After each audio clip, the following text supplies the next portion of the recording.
तो वही कांग्रेस विधायक गीता भुक्कल का बयान आया। सदन में सही जवाब नहीं मिल रहे, गीता भुक्कल की ओर से कहा गया। सत्ता पक्ष के भी विधायक परेशान हैं और इसके साथ ही उन्होंने कहा कि भारतीयों को डिपोर्ट करना एक चिंता का विषय है। सदन में बजट सत्र जो चल रहा है उसमें दूसरे दिन की कार्रवाई हुई है। इसमें साथ ही साथ में जो यहाँ पर गवर्नर एड्रेस पर चर्चा चल रही है और प्रश्नकाल के दौरान बड़ा ही दुर्भाग्यपूर्ण बात है कि जो मंत्री या मुख्यमंत्री जी की तरफ से रिप्लाई दिए जा रहे हैं वो गलत फैक्ट्स एंड फिगर के साथ दिए जा रहे हैं।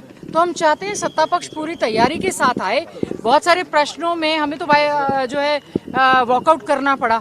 दादूपुर नलवी को लेकर उनका कोई मामला ही नहीं है। हाई कोर्ट में ऑलरेडी रिजर्व था, फिर ऑर्डर उसके हुए हैं और बहुत सारे ऐसे मामले हैं। जैसे हम लोगों ने अतारांकित प्रश्न मान लीजिए दिए थे, पूरे 10 साल में अगर आप 10 बार लगाएंगे सेम रिप्लाई तो कुछ नहीं हो रहा है। तो बजट सत्र में मैं समझती हूँ ठीक है, सिटिंग बढ़ाने से क्या फायदा है जब तक आप अच्छे से होमवर्क नहीं करके आएंगे।